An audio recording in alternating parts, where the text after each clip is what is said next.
नमस्कार। मैं संतोष सिंह। देखिए सम्राट भाई, ऋषुश्री प्रधानमंत्री के ड्रीम प्रोजेक्ट को भी नहीं छोड़ा है। नमामि गंगे, पटना से लेके गंगा के किनारे बसने वाले अधिकांश शहरों में ये योजनाएं चलाई गई हैं। नमामि गंगे, आप मंत्री, मुख्यमंत्री और उप मुख्यमंत्री बनने से पहले भी पटना में रहे हैं, मुंगेर और भागलपुर भी जाते रहे हैं। नमामि गंगे में क्या लूट हुआ है? किसी से छुपा हुआ है क्या? कहीं काम पूरा हुआ है क्या? नहीं ना। उस सारे योजना के पीछे ऋषुश्री है। आप भले ठिठक गए हो आईएएस अधिकारियों के दबाव में, लेकिन हम वो सच आप तक पहुंचाते रहेंगे ताकि कभी आपको महसूस हो कि अगर ईश्वर ने आपको वो कुर्सी दी है तो कुछ न कुछ तो वजह रही होगी। 234 करोड़ की योजना जिसका प्रधानमंत्री आपका उद्घाटन कर चुके हैं, जिस प्रधानमंत्री की बात करते आप थकते नहीं हैं कि प्रधानमंत्री तो प्रधानमंत्री हैं, ऐसे प्रधानमंत्री तो कभी इस देश में हुआ ही नहीं। देश के विकास की धाराएं बहा दी उन्होंने। उस प्रधानमंत्री के उद्घाटन करने के 1 वर्ष बाद भी बेगूसराय के लोग इस सीवरेज प्लांट का लाभ नहीं उठा पाया है। इस बार भी बेगूसराय शहर के लोग डरे हुए हैं। इस बार मॉनसून में फिर वही समस्या से दो चार होना पड़ेगा जिससे पिछले 5-6 वर्षों से हर वो शहर जहां गंगा नमामि के नाम पर लूट मची है भुगत रहा है। आप ऋषुश्री को मामले में कमजोर पड़ जाइए। आप के ब्यूरोक्रेसी की उस धमकी से आप ठिठक जाइए कि ऐसे में विकास होगा कैसे, ऐसे में काम कैसे होगा, फाइल कैसे बढ़ेंगी। आप चुप हो जाइए। लेकिन सच ये है कि जो व्यक्ति या जो संस्थान अगर ये जिम्मेवारी के साथ कह रहा है, उस जरा संस्थान से पूछिए कि इस बेगूसराय सीवरेज प्लांट जिसका मुख्यमंत्री और प्रधानमंत्री ने उद्घाटन किया, नीतीश बाबू, मोदी जी, वो अभी तक चालू क्यों नहीं हुआ है? उद्घाटन कर दिए भाई, लेकिन चालू आज तक नहीं हुआ है। पता कर लीजिए बेगूसराय डीएम से। इस बार भी अगर बारिश हो गई और जोरदार बारिश हो गई तो पटना को भी डूबने से कोई नहीं बचा सकता है। यह भी सम्राट भाई समझ लीजिए। ऋषुश्री एक विषय नहीं है, ऋषुश्री एक व्यक्ति नहीं है, ऋषुश्री एक संस्थान है जिस संस्थान ने बिहार को लूटा है। और आप बार बार कहते हैं 3C 3C 3C, ये पब्लिक है, सब जानती है। एक भी ऐसा शहर नहीं है जहां अब ऋषुश्री की चर्चा नहीं हो रही है। अब लोग हमें फोन करते हैं, कहते हैं कि अब समझ में आया संतोष जी, आप बार बार ऋषुश्री को लेकर खबर क्यों चलाते थे। अरे भाई, सब लोग प्रभावित हैं।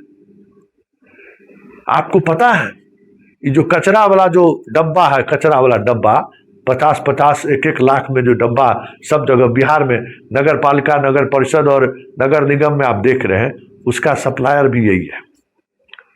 अब लोगों को लग रहा है कि अरे ये जो घपलावाद है वही ऋषुश्री का है।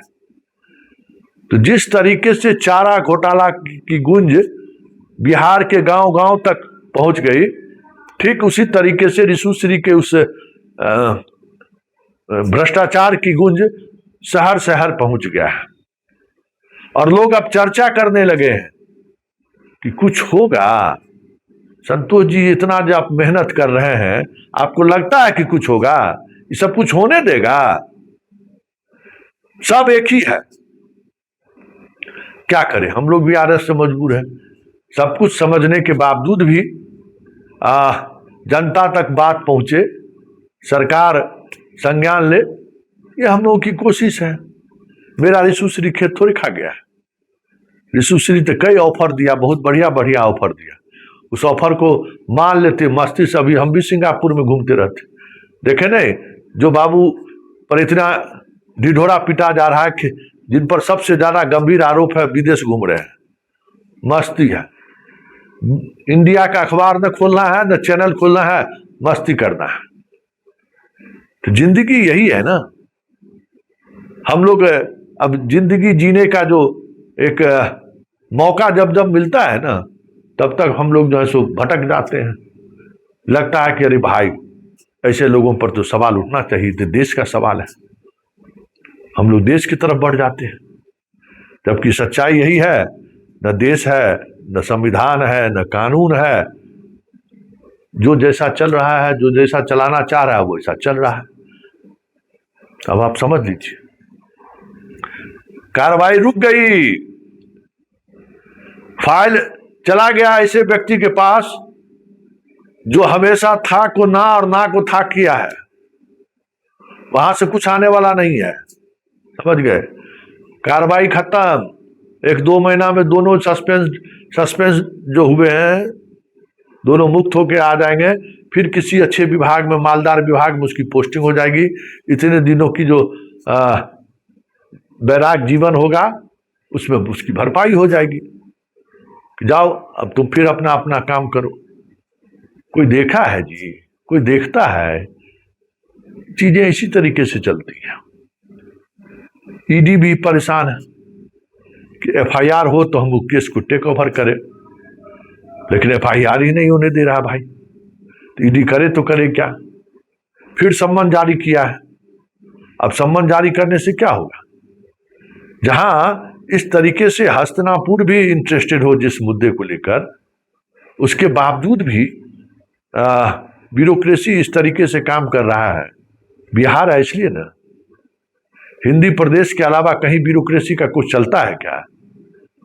हम तो गए थे उड़ीसा, हाल ही में अपने बिहार के कई कैडर आईएएस अधिकारियों के घर पर गए। साधारण सा घर, 2-3 कट्ठा में घर, न बॉडीगार्ड, न माली, न वो रुतबा, कुछ नहीं। हम तो देख के हैरान रह गए। अरे अब बिहार में देखिए तो बाप, डीएम, हम डीएम ऑफिस भी देखे, डीएम का आवास भी देखे,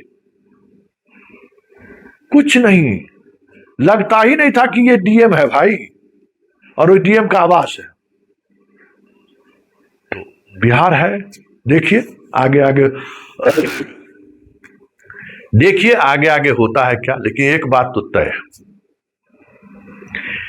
ये लड़ाई दूर तक जाएगी। जब तक सम्राट बाबू चीजों को देख रहे हैं, देखते चले।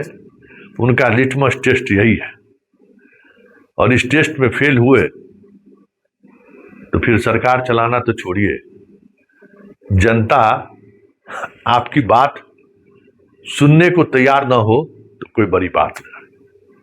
क्योंकि ये ऋषुश्री एक मुद्दा नहीं है। ऋषुश्री वो प्रतीक है जो प्रतीक नीतीश के 20 वर्षों के शासनकाल में बिहार को जमकर लूटा है। वो पहचान है भ्रष्टाचार का, जिसकी गंगोत्री अब प्रखंड मुख्यालय तक पहुंच चुका है। उसी गंगोत्री का रास्ता है ना, वहां पहुंचा है। ऋषुश्री एक, समझ जाइए, एक संस्थान है जिससे हर बिहारी प्रभावित है। और उस संस्थान पर सर्जिकल स्ट्राइक करने के बजाय अगर सम्राट साहब चुप्पी साधते हैं तो फिर तो चीजें बदलेगी ना।